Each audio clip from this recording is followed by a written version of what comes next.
Welcome back to the AI Ripple Effect podcast. And today I'm delighted to be joined by Vikas Aron, the Chief Product Officer at Bricz. Vikas, welcome to the podcast. Good to be with you, Johnny. Looking forward to this. Well, as are we, very much so. Why don't we start by you telling us a little bit about yourself, your own background, and then we'd love to hear more about what you're doing at Bricz and some of the typical customers that you're serving right now. I appreciate the opportunity. So I have been, 2+ decades doing omnichannel, and omnichannel is a big buzzword nowadays, but, I've been doing omnichannel before it was the buzzword that it is now. And effectively, when I talk about omnichannel, I talk about delivering the modern customer experiences that we are used to today, such as buy online, pick up in stores, such as getting same-day delivery, stuff shipped from store. And I love this space, and I feel I've contributed my bit to be able to enable these experiences through different retailers, through different solution providers. And I'm happy to continue in this field, albeit on a different side of it, which I'll talk about in a little bit. But yeah, that's really been my focus. Fantastic. So, you've seen a lot of evolution over those 2 decades, and we're looking at sort of as we head into 2026. What do you see as the most pressing challenge or challenges that our global supply chains are facing right now? And also, where do you see the biggest opportunities? Oh, there's just so many of those. I've been talking about this throughout. The world's making U-turns, if I were to call it, every couple of years nowadays in terms of how to organize their supply chains. But I'll speak through the lens of retail because that's where my background comes in. Obviously, we're seeing inventory getting more expensive, which is putting a lot of pressure to retailers' bottom lines.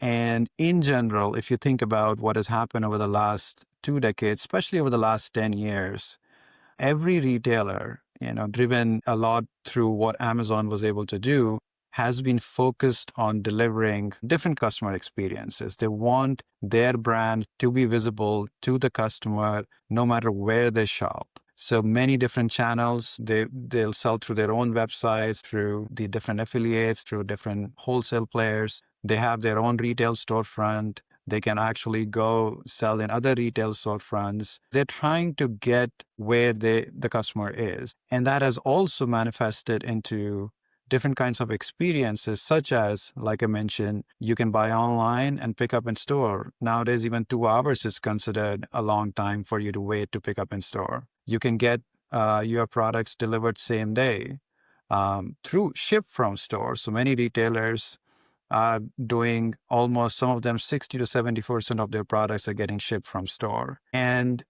from a consumer perspective, it's great. But from a retailer perspective, it creates a lot of pressure to deliver against those expectations. And that pressure effectively translates to them having lower margins, having higher costs through transportation and labor. And, when you think about everything that's happening around us, with inventory getting more expensive, one of my customers has a lot of products built and shipped from Vietnam. That's 19%. They were expecting 10%, but it turned out to be 19% tariffs. So inventory is getting more expensive. Transportation and shipping costs are extremely high. Labor is hard to find, which means labor costs are high. And now you have a customer who can decide whether they're going to pick their stuff from store, they're going to get it stuff to home, delivered to home. And when you put all of those things together, obviously they're trying to figure out how are we going to deliver against those expectations while still remaining profitable. When I think of those confluence of events, I think of an opportunity for someone like us that there is a problem that needs to be solved. And that's really what I'm focused on. Fantastic. And I know that having read some of your excellent articles that you've championed generative AI for making supply chain decisions. Can you talk us through an example of where, that you brought in AI to shifted a client from being reactive to more proactive when it comes to optimization? Yeah, so AI for us comes in many different forms. Generative AI obviously is the buzzword for now, but we've been doing AI for a long time in the form of machine learning models, in the form of the good old optimization models, because those models are highly proven.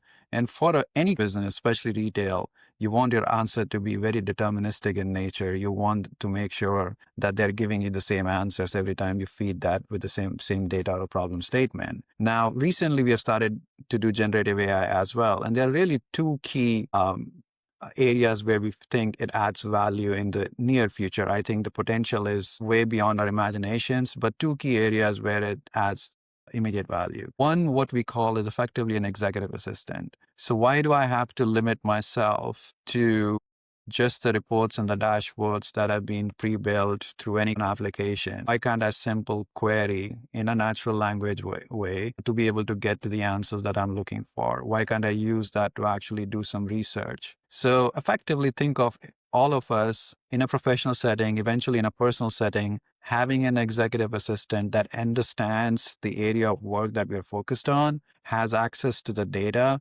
and is able to help us make decisions much faster and more confidently. That's one area. The second area is what we are seeing is that the workflows, we've been in technology space, and it's always effectively been about how are we going to automate business workflows? Because automating those business workflows is going to help us gain efficiency, and we're going to be able to scale and deliver faster. And now there's an opportunity to actually extend those business workflows through not only the structured data that we possess as an organization, but also through unstructured information that's coming at us. The unstructured information in the form of emails, in the form of images that we see or our operators see, unstructured information in the form of natural language. Because now you're able to take that unstructured information and actually plug into a business workflow, you're effectively going to be able to automate a larger span of your business workflow than what you were able to do before, because you were limited to information that was only structured. So those are the two areas that we are focused on through the lens of supply chain and retail. How can we actually enable our decision makers with an executive assistant? And how can we extend those business workflows through both structured and unstructured data so that more of that workflow is automated? Fantastic. That's really insightful. In terms of like how companies fail, and a lot of companies are experimenting with AI pilots, but often find it difficult when it comes to bringing in that scale enterprise transformation. What would be the biggest barriers, for example, organizational culture, and Yeah. how do you at Bricz, how do you help your clients get past that? Well, I wish there was a simple answer to that question, and I don't have the perfect answer. I'll admit to it, because we're all still learning. But I can speak to some of the big challenges, which I think are pretty visible to most. But I joke around with my team that for the first time, you can release a software with bugs. You just have to call them hallucinations in a generative AI context, because that's the biggest problem. When you are doing any business, you cannot afford an error rate that's over 0.1% if you were to even agree to that. And here we are, and you start to cascade those outputs that a generative AI solution and start having even a 0.5% or a 1% error rate at each step. That compounds really fast. So by the time you reach the 10th step, that solution is no longer viable. How do you trust a solution that does not give consistently deterministic answers is the number one impediment to be able to make generative AI quote unquote production ready. Second, as always, it's been data. And I think there is a lot of projects in the early days is all about, and this has been going on for a long time. How do we create these data lakes? How do we actually get all that enterprise data in one place? But now, like I said, it's more than just the structured data. It's also that unstructured information that they're trying to actually collect. And that requires a lot of cleansing. That requires a lot of context creation, if I were to call that, semantic enablement. So there's a lot of companies who are actually helping create these contexts and create the semantic layer on top of unstructured data for these businesses, for them to become AI ready. So those are the two swim lanes, if you will, that most companies are, which is trying to make their models a little more deterministic, which means creating those guardrails around and making sure that we can get consistent answers, while also capturing the data, both structured and unstructured, and creating a semantic layer on top of that so that it becomes AI ready and can be plugged into different models.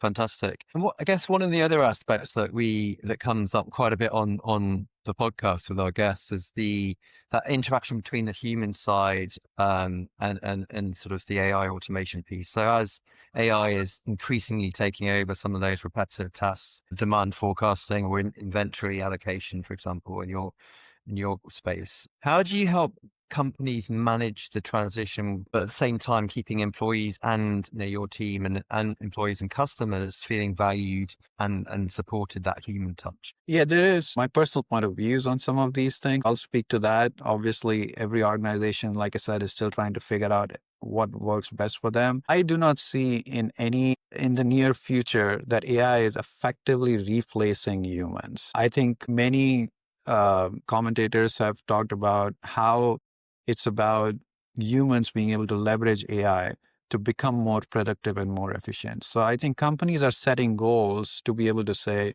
how can I make my employee more productive? And earlier it used to be, how can I make them more productive in 1x, 2x? They're talking about 10x. Companies like Walmart are saying that for the growth that we're going to see over the next 4 years, we don't expect our employee count to go up. They're not looking to necessarily reduce their employee force, but they're certainly not looking at that growth anymore. And that's true for almost all companies now, which is how do we make our workforce more productive? And that's going to be the essence of a lot of work that is going to get done from an AI enablement perspective.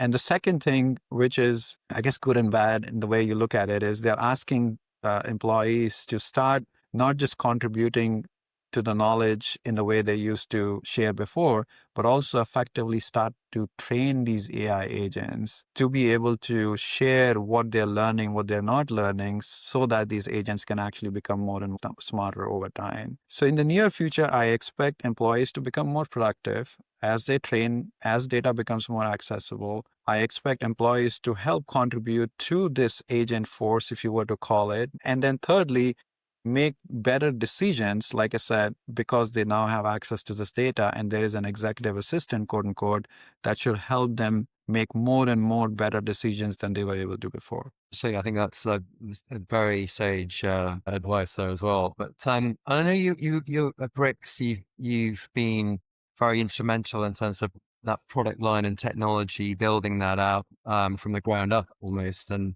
is there a milestone or a point in that journey that we can pick out that's defined where Bricks is headed?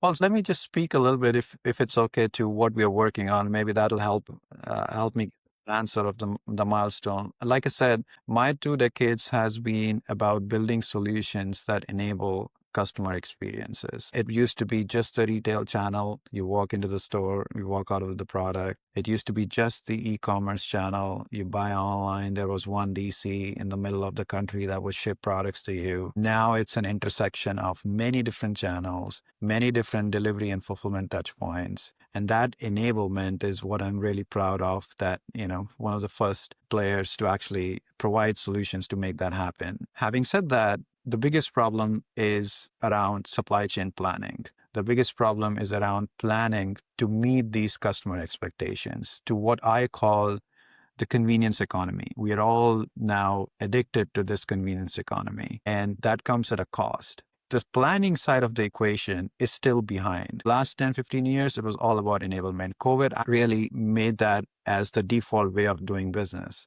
But the next 5 to 10 years is going to be creating a method to this new madness of how customers shop or how interact, how to reorganize their supply chains, not just globally, but even locally. Do I put my inventory in the store if customers are going to be shopping online? Maybe not, because that's just too expensive of an inventory to ship. How much do I actually put it in the DC? How much do I put it in the store? That's a decision they could be making and changing continuously. Because I don't know if I want to do a weekend project, if I'm going to buy online or if I'm going to walk to my local Home Depot. Frankly, if I don't know, then there is no way the business knows how to forecast for that. So it becomes a very difficult problem to solve. And this is not just inventory. It is to do with labor at a premium and e-commerce being very peaky, as in Fridays and Saturdays and Sundays, everybody shops. And then suddenly Monday, you have a big backlog that you need to process, still deliver same day or 2 day. What are you going to do with that labor for the next 2 or 3 days if e-commerce is your dominant channel? So how do you allocate 30, 40 hours to your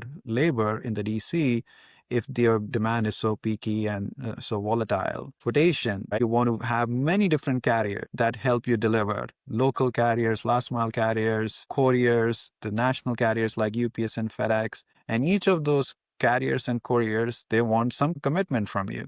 They want to say, okay, are you going to ship 10, 20, 30,000 units with me? If so, I can give you a discounted price. But if you're doing rate shopping with every single transaction and saying, which is my cheapest, how do you keep up with that commitment and make sure you're getting the discount? Planning is extremely hard because forecasts are unreliable. Customers can buy many different ways. Your supply pool, labor, transportation is extremely volatile.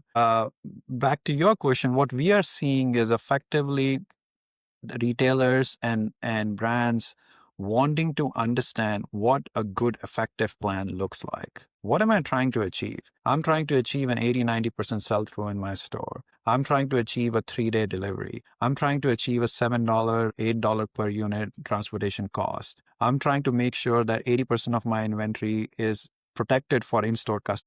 That's the goal that as a business I'm trying to achieve. So the first milestone, back to your question, is really how are we going to plan in this new age? How are we going to more effectively plan in this new age where I have so many different stakeholders all having different competing priorities sometimes to come up with an effective plan? The second stage is how do I execute to a plan? Today, they don't execute to a plan. Today, they just focus on how am I going to make the next sale, if you will, because again, you're shipping from everywhere, delivering everywhere.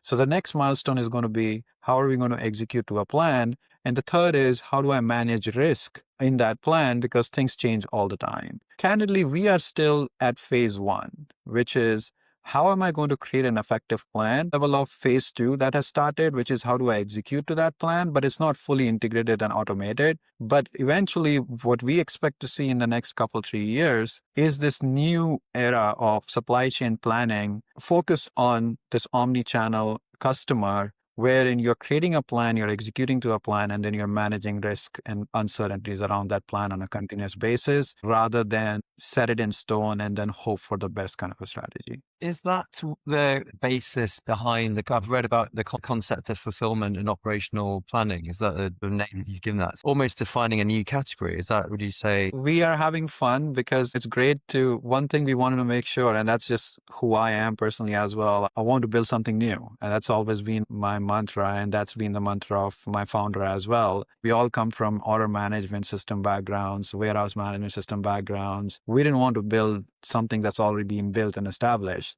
So we not only decided to build a new product, but we also decided to create a new market category. Talk about taking risk. And this market category is in this segment of fulfillment and operational planning because we saw that that planning process is broken and it needs to be rethought in an omnichannel and e-commerce context. That's super interesting. What do you see that needs to happen for that to become a standard? I mean, I'm sure that'll be a wonderful thing to achieve, but what do you think is going to get in the way of that, or how is that best going to be achieved? Well, the good news is we are starting to see some competition, which means the market category has some legs. Competition is good for us when you're starting to establish something new. But I think it's just a matter of time. With, like I said, margin pressure, everybody's under a high margin pressure. There is no doubt this year's holiday season, they're going to see reduced sales. They're trying to protect their margins over trying to sell at any cost. So we are starting to see that supply chain planning, if you want to use that as a broader term, become in vogue again because of these challenges with respect to tariffs, inventory getting expensive, pressure, bottom line pressure. So I think it's a matter of time now. This is still a business problem, largely speaking. It has not become a tech problem yet. So if you go to any IT department and say, do you want a fulfillment and operational planning solution, or what we call our solution as predictive fulfillment planning? What do you mean by that? That's not something business wants from me. It's still done in a bunch of spreadsheets, if I want to call it, or siloed systems. And I think that transition from business to IT system will probably take some time. It's just a matter of getting a few clients, a few analysts to speak for us. And I think it's probably going to happen in the next 6 to 12 months. Wow. We'll definitely keep an eye out for that to happen. I know innovation is something you're passionate about. If you were mentoring a young supply chain product leader today, what's one piece of advice that you'd give them? Well, fall in love with the domain, number one. I think there's a big job security, by the way, if you fall in love with supply chain, because those problem statements, they have remained same forever. Those problem statements are not going away anytime soon. But no, you have to fall in love with supply chain and retail. I do, because just your work directly impacts the end consumer. You as a shopper, I as a shopper can see some of the work that my team and I have done over the last couple of decades. If you feel your work needs to have a meaning, and I think supply chain and retail, bringing products and services to the end customers, there's great meaning in that. Fall in love with the domain, fall in love with the problems that are part of that domain. And then secondly, trust your ingenuity, if I were to call it. Many customers, the market will come to you with solutions. Don't capture their solutions. Just focus on what the underlying problem is, and then come up with your own way to build that and solve that problem. With new technologies like AI, you're going to have many different ways you can actually slice that and actually come up with creative ways to do it. Just need to, start thinking and dreaming about what options exist. Thank you so much for that, Vikas. And two golden nuggets of advice for any young aspiring leader there. Thanks for that. We'll get back to the last question now, which inevitably is on AI. And on a scale of 1 to 10, where 1 is not confident or 10 is total confidence, how confident are you that AI will have a measurable impact for Bricz and your clients in the next 12 months, but then looking down the line a bit in the next 5 years? I mean, if there was a percentage of 100, I would go 100%. And I think the scale of adoption, you could argue how soon are they going to adopt all the different things, but the ability for AI as a technology to have an immediate impact on our own employees' productivity, our clients' efficiency and success within the next 6 to 12 months. It's already happening. Within the 6 to 12 months, it's only going to multiply. Fantastic. Vikas, many thanks. That's been a hugely insightful, interesting, engaging. Your passion has been infectious. So thanks for that. And thanks for giving our audience all those insights too. If the folks out there want to get in touch with you, what's the best place to go? What's your socials, website, etc.? LinkedIn. My name is Vikas Aron. Look me up. I'm the Chief Product Officer at Bricz. And LinkedIn's the best way for you to reach out, and please do. Fantastic. We'll put the links in the description after the podcast, but that's great. Thank you very much again. And thanks to everyone for joining us today. And we'll see you in the next edition of the AI Ripple Effect. Thank you. Thank you.